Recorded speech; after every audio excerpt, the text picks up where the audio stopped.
Okay, first of all, I really thank to the organizers to invite me to this amazing event this morning.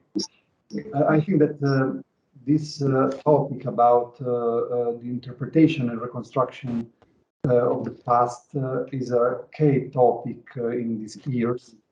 And it is very linked, connected to the transdisciplinary term.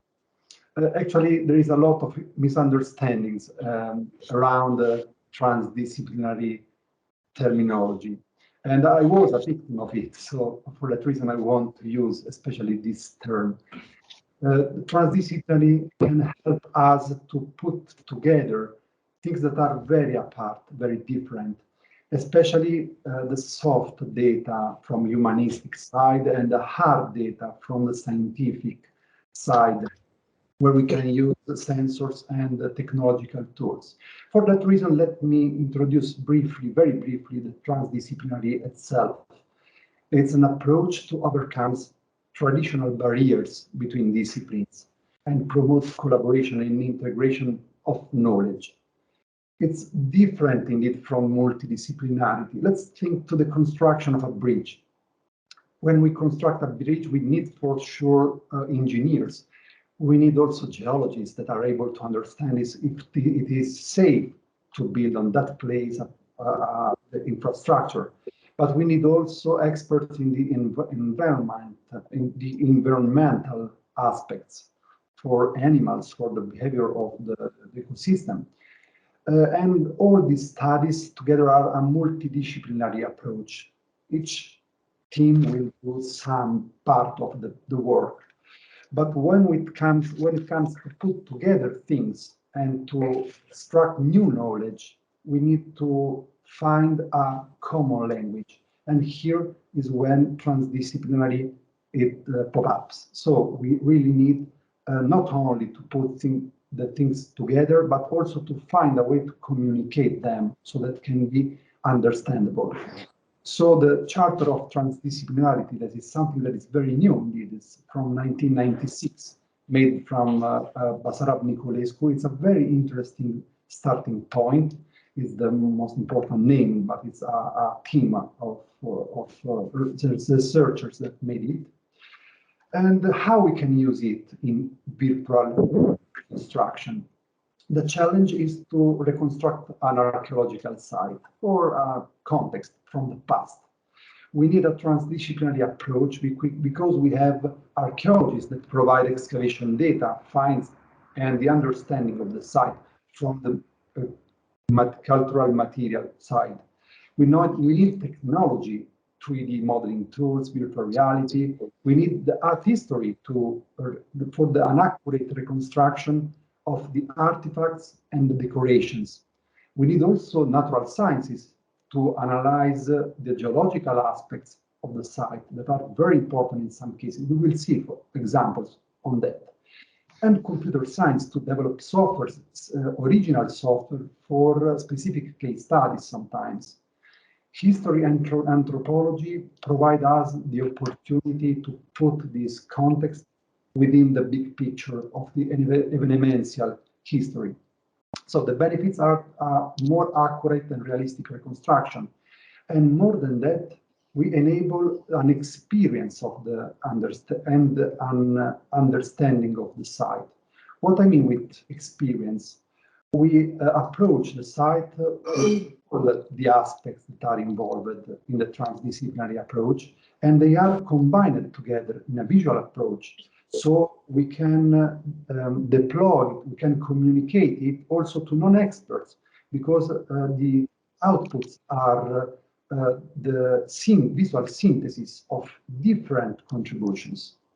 So it's very difficult. It's very hard to start from what we find and to imagine what it was, how it likelihood was in the past. In the examples of Ambaradam site for the investigation for the new line C for the underground in Rome, we have a very big case study with more than 3,000 square meters of site with a stratification of 12 meters in depth from the 19th century till 700,000 years ago, with the plants and with the flora that was found in the site. So very, very large time span. So we need to integrate data that is soft data and hard data. They are collected following different disciplines, rules, different sensibilities, different approaches. So they should be combined and visualized in a convenient way. So in our laboratory, we prefer to draw the metadata in a graph database, using a graphical approach to put things together like a mind map. It is the method that we use.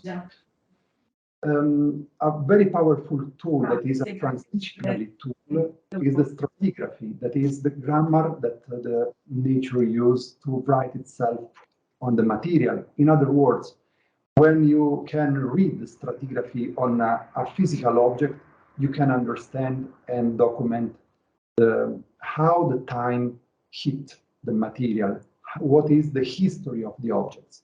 So stratigraphy is very useful for us to put things together, representing it in a graphical way, and each node, each symbol encapsulate a different part of the knowledge, and all together combined tell a history, tell a story. We can take soft data, an image, a source, and we can interpret it so that we will have an interpretation made from a source, and it is part of the reconstruction, is combined inside our graph. From a technological point of view, this approach suits very well to be deployed in different people that can work on it. So who is just is focused and is an expert on the data, so can work to draw the graph database, and who is an expert in drawing the data, so the graphical aspect. And so they can work together at different levels, and all the outputs they create can be combined together. Let's see an example of it. The Ambaradam project was a transdisciplinary project, multidisciplinary and transdisciplinary project that is focused on the Ambaradam station on the southern slopes of the Celio in Rome. It was a part of the castra that was built in the 2nd century, and the excavation was made in 3 years between 2015 to 2018. 39 rooms facing a corridor were found, and 2 parallel buildings, the house of the commander and service areas. The main outputs are 3D digital replica of what we found, and a reconstructive hypothesis with all the information connected from different disciplines. The digital replica means a very high resolution model, and we made an original software to help to create such a detail that is a 3D survey collection. It is an open source software that can be used by everyone, and this is this replica of the site is the starting point for all the subsequent work. The workflow is the collection of data, the digital replica, the matrix of the information that is used to create outputs, the blueprints, video, VR experience, because we talked about the experience of the site. The site is digitalized and represented within the a georeferenced model of the city, and it is very useful also to enable a collaboration between the urbanists that are working on the integration of the future Amsterdam station within the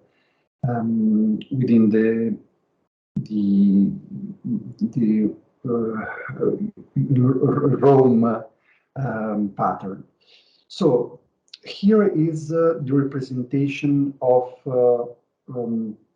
what is under the soil, and plus the project of the future Amsterdam station, plus all the information related to the excavation. So this kind of blueprints, this kind of representation is a transdisciplinary representation, because it's neither a blueprint for the engineers, neither for the geologists, neither for the archaeologists. It's something that try to make a bridge for them to talk together about the situation. And here the representation of the soil is the so-called non-anthropic soil, where all the archaeological remains are supposed to disappear. So all the space between the archaeological remains and that symbolic soil are archaeological, and so they decided to dig it with specific techniques in order to preserve what they found. So starting from all the information regarding the site from a geometrical point of view and from a geological point of view, it's possible to start imaging how its likelihood was in the past. So putting all the data inside the matrix and developing what is now and what likelihood was in the past. Within the software framework that we use, it's possible to work at different levels: the digital restoration of and the digital anastylosis of elements that are found and lost. The digital restoration of the frescoes. Here is a craftsman approach, because they were painted from scratch using examples. And what is important to me is to communicate you the need for a very strong methodology to put together aspects and sources that are from very different disciplines. Because when a site is very large, it's very important to have a convenient way to put things together. Otherwise, you get lost, and more than that, after the finish of the project, you can't retrieve the information. It's very important to have an accessibility and a reusability of the data. So the representation of the site is an aspect that is very important to convey and visualize the synthesis of the research. At the same time, it risks to be a black box. Okay, it looks amazing, but what is the process to arrive here? So for that reason, it is important to have the knowledge, the graph knowledge behind, with all the information connected.